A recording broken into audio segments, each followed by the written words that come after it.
Hello and welcome to Blake 7 Stories, an insightful series of interviews examining the lives of the cast and crew of Blake 7. But this isn't just any old interview series. I was keen to discover more about our beloved actors and crew members. I wanted to gather information from them that wasn't just common knowledge among the fan community. So, in this new programme, our guests allow us into their personal lives, sharing unique behind-the-scenes secrets, profound views on the acting industry, and tell some fascinating tales about the many other projects they have worked on. In this instalment, I'll be chatting with Brian Croucher, the second actor to play Space Commander Travis in Blake 7. Dun dun dun dun dun dun dun dun dun dun dun dun dun dun dun. Boom. Blake 7. And that's our introduction.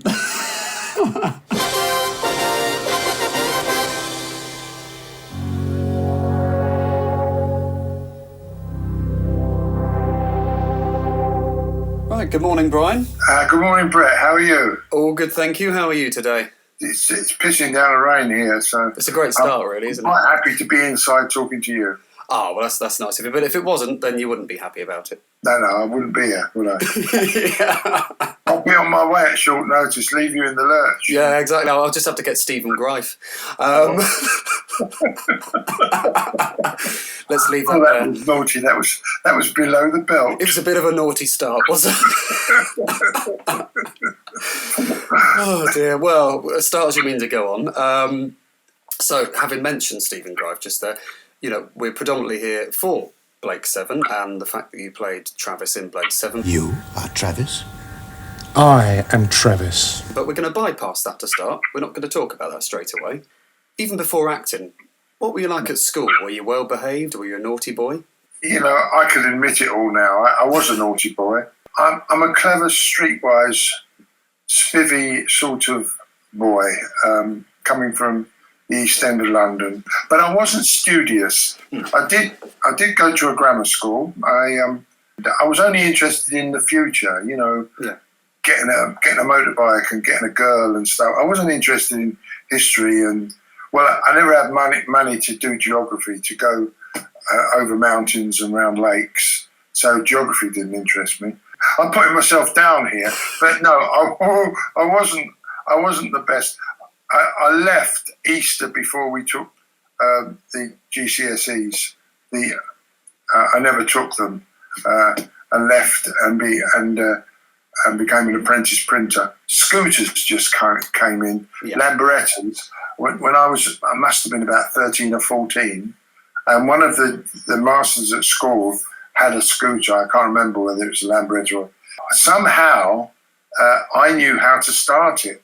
And I went, hey, look at this, boys. And I started it, but I couldn't stop it. I didn't know how to stop it. So somehow the master came down. He was told and informed. And I got a clip round the ear in 200 lines, I think. Stuff like that. I think I got the cane once or twice at school. Only once or twice? I didn't like it. It's only when you like being caned and whipped and stuff like that, you become very, very naughty. And that's a whole other territory, isn't it? Yeah, that's something else. I managed to get through life without GCSEs and aiming towards 80. I've still got all my marbles. See, I've got to say, Brian, to interject briefly, I couldn't believe when I looked up that you were almost 80. I absolutely... Something about your character and your persona, the way you are, I thought, no way is he... that's not just me being complimentary for the sake of it. I genuinely was shocked at that. Well, I don't know how I do it. The only thing I can say is white wine, young women and wanking. I'll remember that one. Well, I've got a couple of those. The trouble is, when you meet a director and you're sitting there and you're going, he doesn't know what he's talking about. Yeah. But I've got to do this job because it's worth $5,000 if he offers it to me. Yeah. Sit on your ego, stuff it up your ass because it gets in the way. Yeah. Humiliation you have to take. Yeah. That's called direction. You have to be able to take direction. If you can't say, oh no, but I see it like this, I'd rather do it this way, get out, recast. Yeah. Get Brett. Oh, there you go. You promoted me. Thank you very much. Yeah, but actually, no, Brian. No, it's not promoting me. Oh, get him because he's the second best. So, oh, get Brett in. You're done. Get him in. Thanks. He's an old tart. He'll do anything. Anything for a fiver, yeah. Actually, no, anything for a free drink. So I wondered prior to that whether you actually had any childhood ambitions, and if you did, were any of them fulfilled? I've always been quite good at sports. I was a goalkeeper, and in cricket, I wasn't so happy with cricket. I was a wicket keeper. I was a hurdler because I used to be quite fast at running, but not fast enough, and quite good at the high jump. So my sports teacher put the two together, and I became a hurdler. And later in life, I was good at swimming. So at Butlins, I was a Butlin Redcoat lifeguard. Other than that, I liked catching criminals, but I thought being a policeman would be interesting. It was only pointed out to me later, you wanted to be a policeman? You must be joking. And it's also that thing when you do know someone who's a policeman, there's that little part of you that sort of goes, yeah. Oh, right, okay. Yeah. Oh, I better pay my car insurance. Yeah. Oh, TV licence, what's that?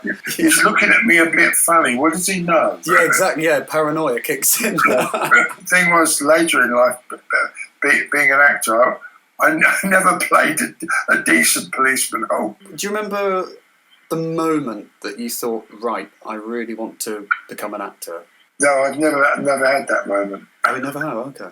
No, seriously, I haven't. I found myself by default. I never thought of becoming an actor at all because it wasn't in my family. When I was about 18 or 19, I got into trouble with the police in the East End, and having a lot of energy and no focus. In those days, they would send you to prison. So I got 6 months. I did 4, came out, and realised after that experience I didn't want to go back inside. So I'd have to find something to employ my evenings because it was all scooters, mods, and girls and drinking. And so I went to evening school. It was drama, just out of interest. And then from there, it was suggested, or it was offered, did I want to go and work at the Players Theatre in London backstage? From there, you can become a stage manager and go and work for the BBC, become a grip, travel the world, making films, blah, blah, blah. So I thought, I'll do that. I did a year at stage management, and we used to go to classes with actors, and I thought, blimey, I could do this. And I suppose that was the point, Brett, that I thought, well, I can improvise, I can make things up, I can pretend. Yeah. You put your finger on it there, I think. I did my Sherlock Holmes moment there, very sneaky. Yeah, you did. No, very good. Were your family and friends supportive of your choice to work in the performing arts industry when you did get into it? I think my mother and father were bemused because working class people worked hard to get the money to buy a car or buy a house. And my mother always said to me, she said, it's classic, she said to me, why do you want to be an actor? You can join the post office. You get 3 weeks paid holiday a year and the Queen's birthday. So they never quite understood it, but I think they were quite proud when they come and see me on stage at Lambda and see me on the telly. And, I always promised my dad, I said, well, one day, like Michael Caine, I might get to Hollywood. And he loved cars. I said, and I'll buy you a Mercedes. He died before I got to Hollywood. Oh. Yeah. Kenneth Williams famously said about his parents, and even his parents, he said he spoke to his dad, and his dad at the time said, oh no, you need to get a trade, boy, you need to get a trade. Same idea. Yeah. I don't care about anything. I'll do anything that's valuable to the story or to society or whatever. Well, you said you'd do anything, Brian. You've agreed to do this. So That's true. Very good. Very good. Touche. Yeah.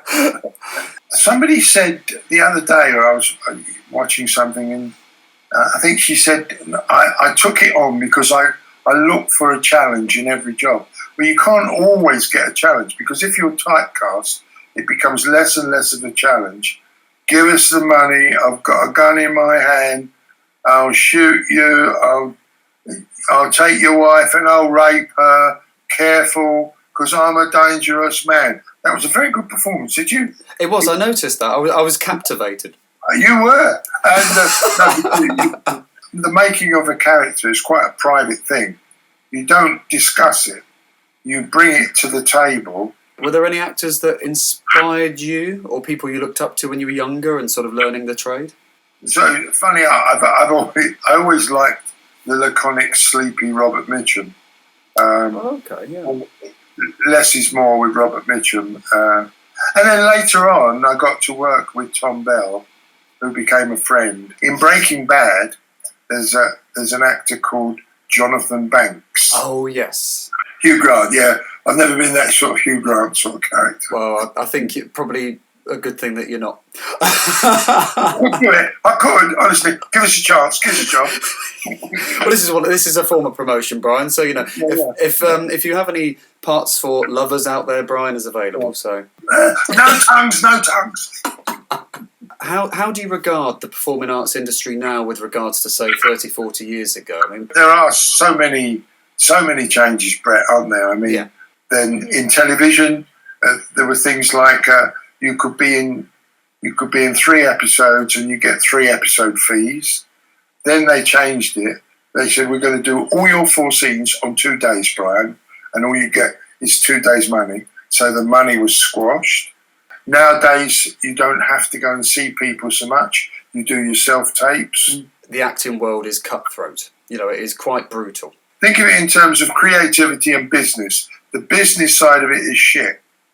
You have to deal with that. It's horrible. Yeah. I'll give you a little example. There was when I was in the West End in a play, I met a Scottish actor, and I said, everything all right, blah, blah, blah. He said, no, we're coming off on Christmas Eve. It was Christmas Eve, actually.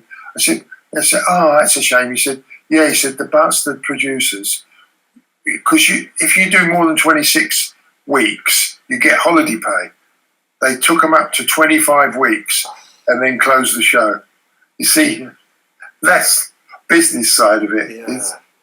On this specific documentary, someone said, oh, back in the day, back in the 60s, anyone could get a job at the BBC.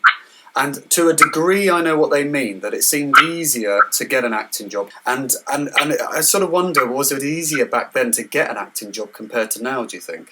I always say to people, they say, we don't see you on the telly much anymore. And I said, well, it's all about tits and muscles. And I said, I've got tits where I'm supposed to have muscles, There are sort of things like you have to be a London-based actor. Well, yeah.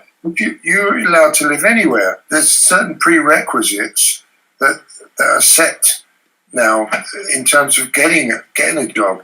They tend to use the same actors in the... I think it's true, because like Tim Burton, he always casts Johnny Depp or Helena Bonham Carter, so he's always in every one of his films, Well, it's not very daring of a director. It's quite safe, and I noticed is that they got shit lives, and so they want to go and see a musical. Da da da da da da da da da. Oh, look at that! Yeah. Oh, there's a horse coming on there. Oh, look at the costumes. Isn't it lovely? As opposed to, listen, you. I'm going to take your sister up the road and give it to her up the road. And not only that, your mother's dead in the other room. Okay? My name's Jonathan Banks. Another thing I wanted to talk to you about was continuity. Right. The funny thing was, obviously we'll talk about this later, but as soon as you put that on, I thought it was the hat that you wore in Bottom, because it looked just like the hat you wore as Ted. Blimey, they don't call you Harry the Bastard for nothing, do they? No, they call me Ted. Oh, that's a nice piece of objet d'art. Now, there's a nice bit of objet d'art. Must be worth at least $2.5 grand. I'll give you £1.50 for it. I'll give you £1.50 for it. Yeah. Oh, you remember that? Yeah. I used to love going to watch them rehearse because he'd say, "Hit me that side," because then I could go like that, and then I can see over there the guy coming in the door. Oh right, what like that? Ah, yeah, he's coming in. I was in that Filthy Rich and Cat Flap, Bottom, the young ones. I was in all three with them. Well, so actually, that was going to be one of my questions, so we might as well leap onto that now. I wondered, with Rick and Aid, they made those 3 really big comedies. I wondered what your association was with them. Were you all mates? Because you did appear in all of their comedies, really. Paul Jackson and Ed By, the director, they had the 3 comedians, but little Mike, they didn't know how he should be. I was sent up by my agent, said, go up for this part of Mike. And in the end, Chris Ryan, who's a good friend of mine. Relax, Neil. He's a personal friend. I helped him get the Baby Shan commercial. He got the part. And I knew Paul Jackson, who was the producer, head of comedy and all that, because he was a stage manager at Leatherhead years ago when there was a repertory coming. I did pantomime down there. So I knew Paul. Once I got one part and enjoyed doing it, then I was asked to do others, As a fan of Rick's work, what was he actually like to work with? I know he was quite a unstoppable force at times. He was a jolly good bloke. He was fine. I got on with Rick. Aid was a little bit more distant, if I remember rightly, but not a bad person. All good. Yeah, so I did get that vibe that Rick was the more, in a way, effervescent out of the 2. He was. Yeah, he was slightly more. I think he was the creator of the duo. Oh, we could do this. Oh, yes. No. Oh, what can we do? I'm going to do this. Bosh. Oh, why did you do that? Yeah. I think, Brian, you've literally summed up their 30, 40 years of of their career in a few seconds. Oh, right. But the scene in Filthy Rich and Cat Flap is by today's standards, it could be deemed quite strong because it's got by today's standards, got quite crude language regarding homosexuality. What are you? Queer? Maybe they're puffs. Just a couple of poncy old queens. Just 2 mincing old woofters. Whoops, watch your bums, lads. Backs to the wall. Get him a handbag. Put on your bike clips, Eddie, or they'll be up your trouser leg. Bloody fairies. That's what you are, isn't it? Your character of the landlord says, don't come back until you've liberated your sexual politics. Which is quite nice because, in a way, your character was almost like someone from today going back in time saying that to Rick and Aid. Don't come back until you've liberated your sexual politics, or you'll get a murder, all right? Don't come back until you've liberated your sexual politics. With regards to that scene, because, I like the fact that the scene is Rick and Aid trying to get beaten up. Continuity. Oh, bugger. You've ruined it. You've ruined it now. Yeah, so I think it's quite nice that the scene initially looks a bit like a bit of a taboo scene, but actually it's Rick and Aid trying to get beaten up, and then they realise that it's a gay pub. Your character says, "Oh, it's a gay pub." They're being deliberately offensive, so that's why you chuck them out. You're wearing a pink shirt in it, which at the time would have been a sign to anyone. Yeah. Do you think that society's maybe become too liberal, or do you think it's actually regressed? I don't think society's changed much. There's nastiness and meanness. We have to show that as creatives and as actors, Black Lives Matter and stuff like that. It's all good stuff. Mind your own business. If I want to take the knee, I take the knee. You don't take the knee, or if you don't like what I do, then just, go somewhere else. That does exist in society. Everything is in society. It's not changed very much. They are trying to put laws in the statute books for this and that. Sexuality, that's getting abused by people. Colour, race, it has to be shown. So many old TV shows are being taken down from streaming services or having sections cut out for new editions on commercial releases based on the humour not fit in with the ethnic, social or sexual politics of today's society. So I wondered how you feel about this deletion of television and film history. I don't, and we don't have any control over it. It goes back to business in terms of what sells. And if it's got something that in it that's a bit nasty that people won't buy, then they cut it out, don't they? It's history, it's historical, and it should be left there. I mean, in the Rudyard Kipling children's books, which have what could be deemed as racial slurs now, but it's in the context of the time period. As an actor who's lived through the 60s, 70s, 80s and worked, how you'd feel about the deletion of all of this? If you're sophisticated, you have to watch everything and anything to have an opinion about it. You can't just say, oh, I don't want to watch anything about black people. I used to teach drama up in London, and we used to audition would-be actors, and they come say, why do you want to be an actor then, Brett? And Brett would say, well, because I want to make, you can make a lot of money, I want to make a lot of money. Next Brett would go, so why do you want to be an actor, Brett? And say, well, my mates say I'm quite funny, you know, and so I think I could do well. And then I think the other Brett might say, well, I've always looked up to this actor called Brian Croucher, and he really inspired me to get into the... And the other one, there's four of them, and the other one comes in, the other Brett comes in, because I want to be a star. I want to be a star.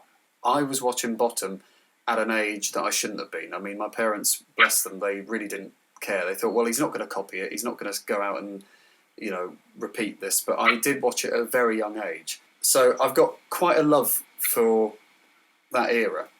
Your character in Bottom felt a little bit cartoon-like in the fact that it was a very energised performance. You put a lot of energy into that. No, it's not. That's the third time this week. Now, bugger off. What about some ivory then? Can I help you, sir? Get lost. I wondered if you based Ted on anyone you knew, or if you remember your creative decision on how to play him. I worked out for myself that you either underplayed it, now that's a nice piece of object art, or with aid, hello, I've got, yeah, you've got that, have you? So you had to top him. So that's the only way I could go. And I decided, because it was Aid who was bringing the wooden leg, that I had to be more eccentric than he was. And so that's why I put the glasses on and the hat. I went looking for hats, for the little pork pie hat, and I said, have you got any Pebble Dash glasses? You know, because he's always looking at stuff. And so that was my choice. Oh, so it wasn't a costume design decision. You literally had that input. Yes, yeah. Ah, yeah, because I know what you mean now. I never considered it like that. But yeah, if you would have come in underplaying it, you probably would have been swallowed by the riff-raff in the pawn shop. Yeah, plus because Aid. it was the geezers behind. I mean, it would have slowed it down as well. Mm. You know, I didn't have a choice. It was given to me, if you know what I mean. Yeah. Coming that way, I had to give it back that way. Yeah, I completely see that. No, my name's Ted. And history brought us forward a couple of years, and there I was, Ted in EastEnders. Yeah, exactly. Obviously a completely different performance though, but as actors, as you say, you go in, you do the job, you rehearse, you record it, sometimes a day, sometimes a week, but that job's done, you forget about it, you do the next job. And obviously because fans of shows, like I've just done then, because they've watched it over and over and over again, it's in their brains, they love it so much, so they're bound to want to know detail. But as actors, it must feel strange to be asked for those details when really you did the job and you moved on. If they're interested in it, that's number one. If they're interested in enough to not let it just watch it and let it float over their head. I've been to so many conventions now and talked to people about Blake Seven and Doctor Who, because they're the convention. You don't get many conventions on, I don't know, the bill. And I try to discuss them, try to remember them, try to put them in a context so that it makes it the knowledge I have might be new to the fan that is seeing it one way. I mean, earlier I said something and you said, "Oh, I've not seen it like that." If people are interested in your life's work or your career, then, one has to be humble and has to understand that. And if you're a successful actor, which I think to some degree I am, because as a character actor, I've gone and done lots of things. You go on and you go on, and some things meld into others, and things that people remind you of. I was at one convention, they said, "Do you remember that Johnson's Tile commercial you did?" And I went, "Oh yeah." Everything is now on Google and YouTube, and anything can be found. No, you can't escape, Brian. No, I know. I've exposed myself to the nth degree. Yeah. Well, I'm going to say a word to you now, which might send shivers down your spine. Travis. Travis. Dun, dun, dun, dun, dun, dun, dun, dun, dun, dun. What's that? And that sign that was on the costume. Oh, yeah. And I've got my ring on. Yeah. Dun, dun, dun, dun, dun, dun, dun. Boom. Blake 7. Out of all the jobs, probably Travis is one of the most analysed by fans. And Blake 7 and Doctor Who, they're about the future. So we all try. A major thing that we all try to work out is how and when am I going to die?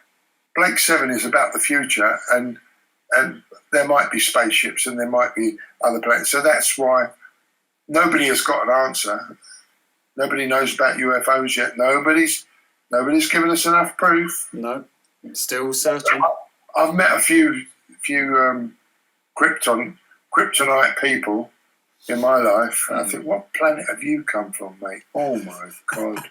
I'm drinking a large vodka, no tonic, because as you know, most actors are either alcoholics or homosexual. And in my case, I'm both. I love the fact that you got the vodka out, just as I mentioned Blake 7. Yes, well, it's well known that I didn't quite know what I was doing when I was on Blake 7. How did you feel coming into a show where the character you're about to play had already been played by another actor? How did you approach Travis in that respect? I got the skin of a crocodile. It didn't affect me at all. Nothing to stop anybody being Robin Hood again. Yeah. Sherlock Holmes. I suppose it was different at the time because there had only been the one actor before, so it was quite niche in that respect.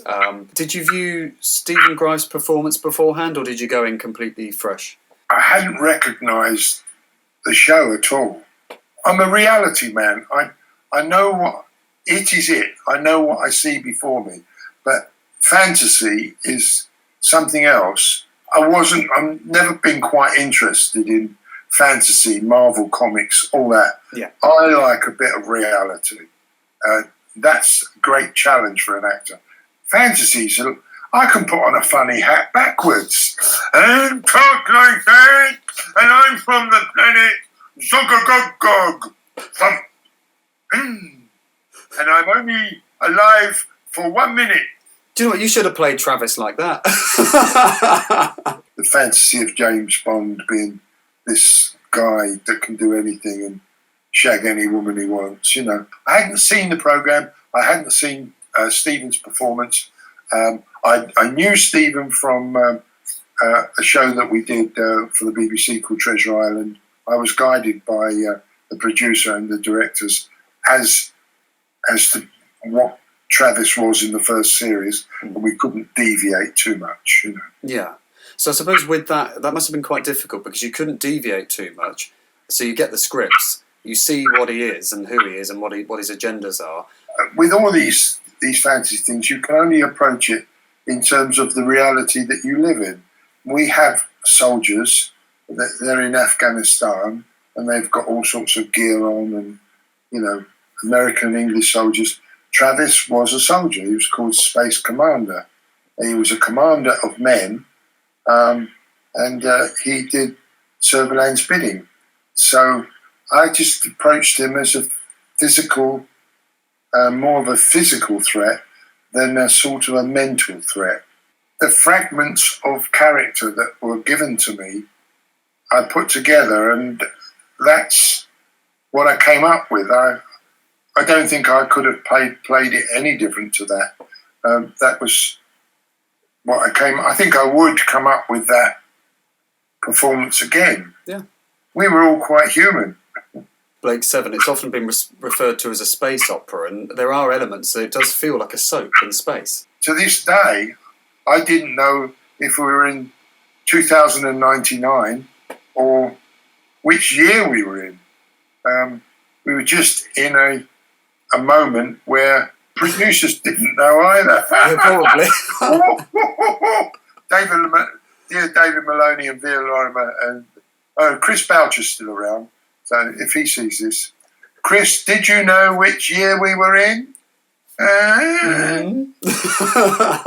We're open to suggestions. Yeah. Have you ever seen any of the episodes, or have you ever watched yourself as Travis? We all got an episode, at least an episode, and mine was Trial, where I was put on trial, and there were elements of that I thought, oh my God, no. I did this declamatory speech, and going back to Ted and Travis, I always put a lot into. When you go back to that speech, it was a bit too shouty. The more thorough the training, the more predictable the instinct, the better the officer. But I am Travis, and what I say, and I didn't do this. So if I'm guilty of murder, of mass murder, then so are all of you. At times, one was encouraged to be a bit hammy. I blame it on someone else, and then we couldn't do it, couldn't take it again. They just put it in, and I heard it in a previous podcast you were in. They brought up the word. The word. Was it Blake? Oh no, it was To Villa, Michael Keaton. Yeah, the word. Yeah. The word. Teleport! I told you, teleport! So I had the laser gun to his head or something, maybe. Sometimes you don't get enough sort of breathing into a performance, especially on television or film. You can do it again, but it's only at the behest of the producer and director. Yeah. Some of the best directors say, "Are you happy with that, Brett? Would you want to go one more time? What have you got for me?" Yeah. I mean, I would do that. I'd say, if you've got something a bit different, and you say, "Well, I'd like to roll my sleeve up. I'd like to smoke a..." No, Brett, you can't do that. Come on. Yeah. Moving on. Yeah, because that's the worst thing to hear when you realise you might have stumbled or you wanted to do it better, and you hear moving on. You think, oh, damn, that's it. Well, someone asked me this from the Blake 7 group, so I'll ask it. How did it feel to strangle Tom Baker? Would you like a jelly baby? Shut up! Simple no thank you would have been sufficient. Did I do that? Yes. I didn't. I tried to strangle him. Tried didn't I? to, yeah. You're a classic example of the inverse ratio between the size of the mouth and the size of the brain.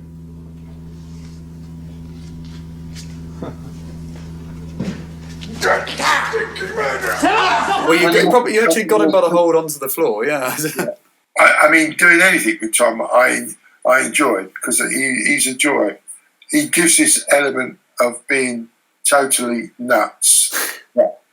But in fact, he's a very clever man. Your scenes with Tom, obviously there's a lot of conflict with your characters in Robots of Death, and quite a strange one because someone mentioned on the group as well that you didn't really get a death scene.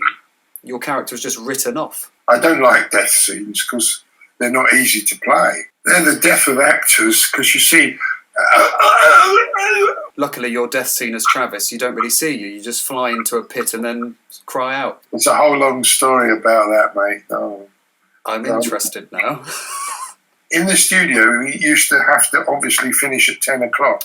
And if you're running late and you're at the last scene, it's all a bit kick-bollock and scramble. They went in order and they got to the point where I get hooked up and twisted round and go down this. There it's about 10 to 10 or something. And they say, no, we're going to get this scene in. I had a harness underneath that tight-fitting black, onesie sort of thing. Yeah. And, of course, it was all right without the harness, but with the harness, and I had a zip up the centre that used to go right up there. So the dresser, bless him, he couldn't get the zip up. So then he Then he was pulling it so hard it sort of broke a bit. And then he went. I said, well, go and get some pliers from somewhere. And it's down by my crutch with these pliers. And I'm thinking, be careful down there. He was a little gay boy he was, you know. and he pulling it up, and he said, "You got that up there?" Then we got up there in 5 minutes to go, and then they hooked me up to the harness. And what it was, I get shot or something, and then they twist me, and I go round and round, and then drop down the pit. Is Travis dead?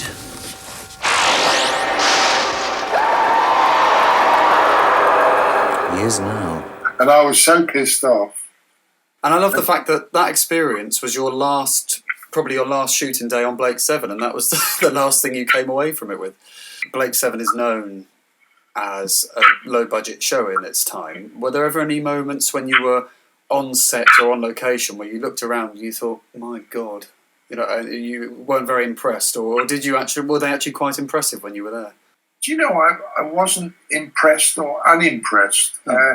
It's a terrible thing to say. It was another day at the office, really. Well, it's like we said earlier, you know, it was another job. You just did the job, went to the next one, really. A guy on the elevator going up Tottenham Court Road or something. I'm standing there and the guy comes up and I'm looking down, minding my own business. He came up and he went, "You're that bloke who plays all those hard men on the telly, aren't you?" I went, "Well, sometimes, you know, they are human beings." He said, "You don't look fucking hard now," and ran up. Blimey, okay. Other things I say about myself: never known to have played a priest. That'll be a great autobiography title. We said about the acting world being very cutthroat and it not always being easy to get work. So I wondered how you personally have been able to financially keep yourself stable when no work is coming in, and what other jobs you've had between acting jobs. I used to teach drama. I used to take classes 3 nights a week at a place in London called Morley College. And I used to run classes for, as it were, would-be actors. So it was just like a 3-night BTEC course. That's what I did when I wasn't acting. I joined a taxi company and no shame, you know, got out on the roads, met the public. For 10 years, I was a taxi driver in Canterbury. When you were doing your taxi job, did you meet any interesting characters that you actually converted into the acting world, like any that you took into? Yeah. Do you know what? Well, of course you do know a lot. You do know what? Do I? I'm not sure I do. But you brought this up before about basing a character on a known person. Yes. And I don't think I've ever worked like that. Writers are, to me, the gods. Yeah. And if they're great writers, it will all be there in what they've written, and maybe a little description of he's a bit dishevelled, unshaven, and he limps. Where does all that come from? And he used to be a photographer. So you put all that together. But to say, oh, my Uncle Harry was a photographer, oh, but he didn't have a limp. You know what I mean?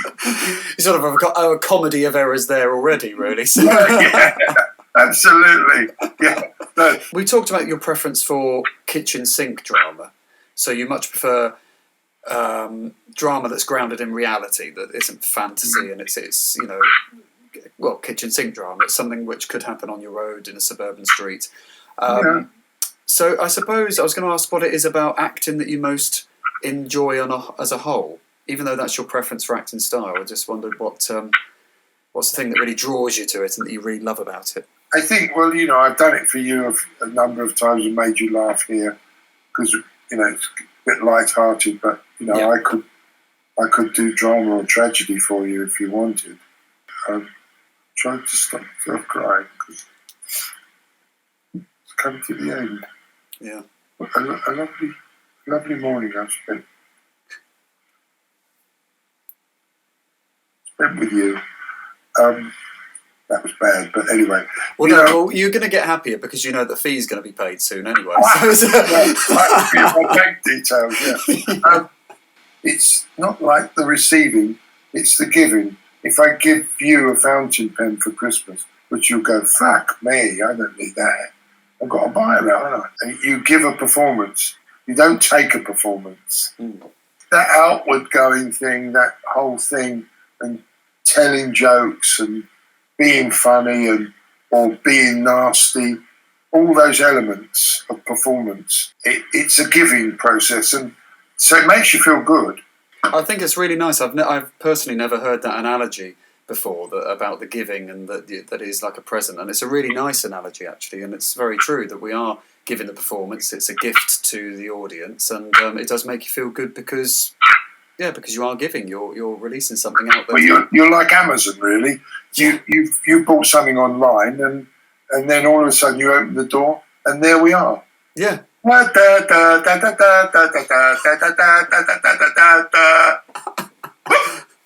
Okay, I've never thought of that analogy. Actors are like Amazon. I can imagine that on a T-shirt somewhere. We are, aren't we? Yeah, we are. It's sort of a good therapy, and maybe that's why I'm still around at 79, because I've had that good therapy of giving. It's not festering in there with boils up your arse and ulcers in your stomach. So, out of any part in the world, is there something you'd really love to play before you hang up your acting hat? I tell you what, I'd like to appear in a Pinter play before I pass that way. I'd quite like to be in a Pinter play, but I quite like to play, but I don't think I would really, because there's quite a lot of. I like to play the butcher in the Homecoming, the father. Well, I think it's probably the opportune moment to actually say to everyone, if anyone out there is casting for a Pinter play, Brian Crouch is here, and he would be fantastic at it. So I'll even wear women's clothes. I don't care. Yeah, but you did that before we came on, though, didn't you? No, yeah, I did, but oh God, where's this camera? What's going on here? Yeah. I think we really have covered so much today, so I just want to thank you so much for your time, Brian, and for allowing us into your lives, really, because you have discussed a lot of things very openly, not just about Blake 7, but about your childhood, the jobs in between, stuff that not a lot of us know, so it's really nice of you to open up. I tell you what, it's been a good chat. It's, you've paid a little bit more attention to it than some other people that have interviewed me in the past. You've gone into it in a little bit more depth, and you've given yourself the time and done a bit more research, which is all great power to your elbow, mate. Oh, thank you. Yeah, no, I've enjoyed chatting with you because it has been a chat about, and you being an actor as well, you understand some of the points that I'm making. Yeah. Just to everyone listening, Brian has had to say that because of the fee being paid. Well, that's another £5. Yeah. It's been a great pleasure, mate. Well done. Thank you. And so, to anybody that might be listening, those 5 of you are scattered around the country, and that one guy in Australia and those 3 people in Indiana. Thank you for listening, and just be happy. Brilliant. Well, that's a great note to end on, Brian. So thanks very much again for your time, and we'll continue enjoying your work. It's been great fun. So thank you very much. Ciao for now. Bye.